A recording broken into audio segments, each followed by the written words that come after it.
आज मेरे पास बहुत पैसे हैं तो आज मैं अपने पसंद की हर एक चीज़ खाऊंगी। फ्रेंच फ्राइज भी खाऊंगी, पिज्ज़ा भी खाऊंगी, कोल्ड ड्रिंक भी पीऊंगी। आज जो जो दिल करेगा वो सब मंगा करके मैं खा जाऊंगी। आप लोग भी मेरे साथ मेरी खुशी में शरीक होइए। लेकिन एक बात सोचना, इतना सब मिलने के बाद भी अगर हम किसी और की लाइफ देखकर बोलें यार मेरी लाइफ में तो कुछ है ही नहीं, मेरी तो लाइफ बोरिंग है, तो प्रॉब्लम कहाँ है? तो चलिए आज इसी पे बात करेंगे। अस्सलामुअलैकुम वरहमतुल्लाहि वबरकातुहू। तो चलिए वीडियो को स्टार्ट करते हैं बिना डिले किए। देखो आजकल हमारी लाइफ में बहुत ही अजीब सी चीजें होने लगी है। जैसे कि हम लोग सुबह उठते हैं, पहले थोड़ा सा मोबाइल ले लेते हैं और बोलते हैं कि चलो थोड़ी देर मोबाइल यूज करके फिर उसके बाद काम पे फोकस करेंगे, राइट? तो एक रील देखी, दूसरी देखी, तीसरी देखी। इसी तरीके से किसी को कुकिंग करते हुए देखा, बहुत पसंद आए। किसी को अपने घर को डेकोरेट करते हुए देखा, वो तो बहुत ही अच्छा लगा। किसी को कहीं पे घूमते हुए देखा, हमें लगा यहाँ पर हम भी जाएंगे। किसी को कुछ अचीव करते हुए देखा तो खुद में ये माइंड में आया कि हमारे पास ये क्यों नहीं है। और एक के बाद एक हम ऐसे ही देखते ही जाते हैं और 5 मिनट कब 20 मिनट में गुजर जाता है, 20 मिनट कब 1 घंटे में बदल जाता है, ये चीज़ हमें फील ही नहीं होती। लेकिन असली बात उसके बाद ही शुरू होती है।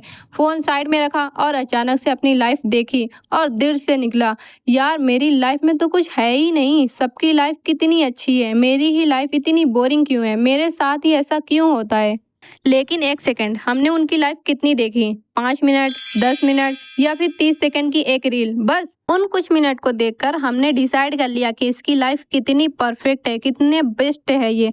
हम उसके घर ना गए, ना उनसे ये पूछा कि आपकी लाइफ में चैलेंजेस क्या है, ना उनसे हमने कभी ये पूछा कि क्या आपकी लाइफ में भी टेंशन है, क्या आपके घर में कोई प्रॉब्लम है। हमने बस उसने जो दिखाया वही चीज़ देखा और उसकी लाइफ को, कुछ अच्छे मोमेंट्स को देखने के बाद अपनी लाइफ से कंपेयर कर लिया, है ना? और मैं आपसे ये नहीं कह रही कि मैं बहुत ही अलग हूँ, नहीं यारों, मैं भी ऐसी ही हूँ। कभी मैं भी किसी को देखती हूँ ना तो दिल में ये आता है यार इसकी लाइफ कितनी खूबसूरत है। फिर कभी खुद को देखती हूँ और लगता है मेरे पास तो ये भी नहीं है, मेरे पास तो वो भी नहीं है। लेकिन फिर मैं खुद से एक बात पूछती हूँ। मैंने एक दिन सोचा मैं किसी और की लाइफ कुछ मिनट्स देखकर अपनी पूरी लाइफ को इतना कम क्यों समझ रही हूँ।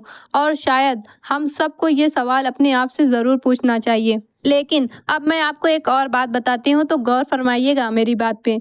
आज तक हमने ये देखा कि उसके पास क्या है और आज हम ये देखेंगे कि हमारे पास क्या है। आपके पास आंखें हैं, अल्हम्दुलिल्लाह। आपके पास पैर हैं चलने के लिए, अल्हम्दुलिल्लाह। आपके हाथ काम कर रहे हैं, अल्हम्दुलिल्लाह। आप खुद से खाना खा सकते हो, अल्हम्दुलिल्लाह।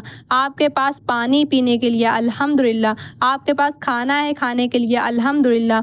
आपके पास रहने के लिए एक अच्छा घर है, अल्हम्दुलिल्लाह। आपके पास फ़ोन है, उस पर रिचार्ज है, इंटरनेट है जिससे आप अच्छी वीडियो कंज्यूम कर सकते हैं। ये भी तो अल्लाह की एक रहमत है ना। और हो सकता है जिस चीज़ को आप इतना नॉर्मल समझ रहे हो ना, किसी और के पास वो भी ना हो। एक सिंपल सी बात बताऊं, आप ऐतराज़ मत कीजिएगा, बस इसे फील कीजिएगा। देखिए जब हमारी मम्मी घर पे खाना बनाती हैं तो रोज़ वही खाना, कभी हम ये भी बोलते हैं आज फिर ये बना दिया। लेकिन वही खाना जब हम लोग नानी के घर जाकर खाते हैं तो वही सिंपल खाना होता है और हम बोलते हैं नानी के हाथ के खाने की तो बात ही अलग है। खाना तो कभी कभी वही होता है, बस फीलिंग अलग होती है और जगह अलग होती है और हमारा दिल बदल गया होता है। ऐसा ही होता है ना। देखिए हमें घर में रहना तो बोरिंग लगता है, लेकिन एक दिन जब घर से बाहर चले जाओ तो वही घर याद आने लगता है। रोज माँ बाप के साथ रहना नॉर्मल लगता है, लेकिन जब कुछ दिन दूर हो जाओ तो उनकी आवाज़ सुनने के लिए कान तरसने लगते हैं, है ना। रोज सेहत ठीक हो तो नॉर्मल लगता है, लेकिन जब एक दिन तबीयत खराब हो जाती है तो समझ आता है कि सेहत कितनी बड़ी नेमत है। तो शायद हमारी प्रॉब्लम ये नहीं कि अल्लाह ने हमें तो कुछ दिया ही नहीं, प्रॉब्लम ये है कि हम उस चीज़ को देखना ही भूल गए हैं। अल्लाह ने तो हमें ऑलरेडी बहुत कुछ दे रखा है, हमारी नज़र हमेशा ना दूसरों के पास होती है, इसीलिए हम अपने पास रखी हुई चीज़ हमेशा छोटी महसूस करते हैं। और कुरान में अल्लाह फरमाते हैं अगर तुम अल्लाह की नेमतों को गिनना चाहो भी तो पूरा गिन नहीं सकते। माशाअल्लाह, सुबहान अल्लाह। और सोचो अल्लाह खुद कह रहे हैं कि तुम मेरी नेमतों को पूरी तरह गिन भी नहीं सकते, और हम लोग क्या कर रहे हैं, किसी और के पास एक चीज़ देख ली, अब अपने पास की 100 चीज़ें भूल जा रहे हैं। और हमारे नबी मोहम्मद सल्लल्लाहु अलैहि वसल्लम ने भी हमें इस चीज़ से बचने के लिए बहुत प्यारा सा तरीका बताया है। गौर से सुनिएगा। सही मुस्लिम की हदीस में नबी मोहम्मद सल्लल्लाहु अलैहि वसल्लम ने फरमाया कि अपने से नीचे वालों को देखो और अपने से ऊपर वालों को बार बार मत देखो, ताकि अल्लाह की दी हुई नेमतों को तुम कम ना समझो। देखिए, मतलब ये नहीं कि आप किसी को देखकर नफरत करो या किसी को खुश देखकर आप खुश ना हो, उनकी खुशी में शामिल ना हो। नहीं, बस आप अपने दिल को ये आदत मत डालो कि उसके पास ज़्यादा है इसीलिए मेरी लाइफ कम है। उसके पास जो है अल्हम्दुलिल्लाह, मेरे पास जो है अल्हम्दुलिल्लाह। आपसे बस इतनी सी गुजारिश है, आज रात जब आप फ़ोन साइड में रखो ना, तो बस इतना सा सोचना कि अल्लाह ने मुझे क्या-क्या दिया है। माँ-बाप, घर, सेहत, खाना, अपने लोग और सबसे बड़ी नेमत अल्लाह ने आपको याद करने का मौका दिया है। जो चीज़ रोज़ मिलती है ना, हम उसकी कदर करना भूल जाते हैं। इसीलिए आज दूसरों की ज़िंदगी देखने से पहले एक बार अपनी ज़िंदगी देखकर दिल से ज़रूर से बोलिएगा अल्हम्दुलिल्लाह। अब आती है इस वीडियो की सबसे इम्पॉर्टेंट पॉइंट जो आपके लिए बहुत फ़ायदेमंद होगी। और अल्लाह ताला सूरा इब्राहिम में फरमाते हैं, अगर तुम शुक्र करोगे तो मैं तुम्हें और दूंगा। तो शुक्र का मतलब ये नहीं कि अब मुझे तो लाइफ में कुछ चाहिए ही नहीं। नहीं दोस्तों, अल्लाह से मांगो, जो भी आपको चाहिए वो अल्लाह से मांगो।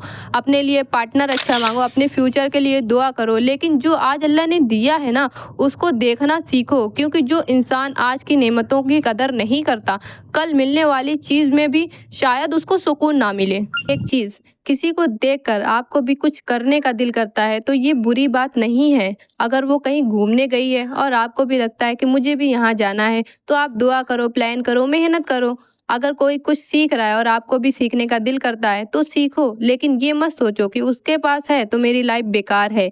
इसके बदले आप ये बोल सकते हो कि अल्लाह ने उसको दिया है, मैं भी अल्लाह से मांगूंगी और अपनी तरफ से मेहनत करूंगी। बस कंपैरिजन खत्म, कोशिश शुरू। ये बात सिर्फ आज के लिए ही नहीं है, अपनी आने वाली जिंदगी के लिए भी याद रखना। आज अगर हम अल्लाह की दी हुई चीज़ों का शुक्र अदा करना सीख जाते हैं ना, तो कल को जब अल्लाह और भी हमें नवाजेगा तो हम उसकी भी कदर कर पाएंगे। अल्लाह पे भरोसा रखो, दुआ करो, लेकिन अपनी तरफ से मेहनत करना कभी भी मत छोड़ना। ये सोचकर मत बैठ जाओ कि अल्लाह है ना, सब ठीक कर देगा। अल्लाह रास्ता ज़रूर बनाता है, लेकिन उस रास्ते पर चलना हमें ही पड़ता है। इसलिए शुक्र भी करो, दुआ भी करो और अपनी तरफ से पूरी कोशिश भी करो। आपको पता है, पहले मैं भी बिल्कुल ऐसी ही थी। फ़ोन खोलती थी, किसी को घूमते हुए देखा तो सोचा यार मेरी लाइफ ऐसी क्यों नहीं है। किसी की शादी देखी तो मुझे लगा कि कब मेरी होगी। किसी का खाना अच्छा देख लिया तो मुझे अपने घर का ही खाना बोरिंग सा लगने लगा। लेकिन अब मैं बिल्कुल चेंज हो चुकी हूँ। मैं लोगों की ज़िंदगी देखकर अपनी ज़िंदगी को उससे कंपेयर नहीं करती। अब किसी को खुश देखती हूँ तो दिल से बोलती हूँ अल्लाह इसकी खुशी और बढ़ा दे। एक बार अपनी ज़िंदगी की तरफ नज़र उठाकर तो देखो दोस्तों, अल्लाह ने कितना कुछ दिया है हमें। जो मिला है उसका शुक्र करो, जो नहीं मिला उसके लिए अल्लाह से मांगो। और आज से एक आदत बना लो, छोटी हो या बड़ी, हर नेमत पर आपको अल्हम्दुलिल्लाह बोलना है। क्योंकि जब जुबान पर अल्हम्दुलिल्लाह और दिल में शुक्र आ जाता है ना, तो ज़िंदगी को देखने का तरीका ही बदल जाता है। अल्हम्दुलिल्लाह फॉर एवरीथिंग। अगर आपको वीडियो अच्छी लगी हो तो लाइक ज़रूर से कीजिएगा, कमेंट करने का दिल करे तो वो भी कर दीजिएगा। एंड नेक्स्ट वीडियो किस टॉपिक पे आनी चाहिए आप कमेंट बॉक्स में अपनी राय बता सकते हैं।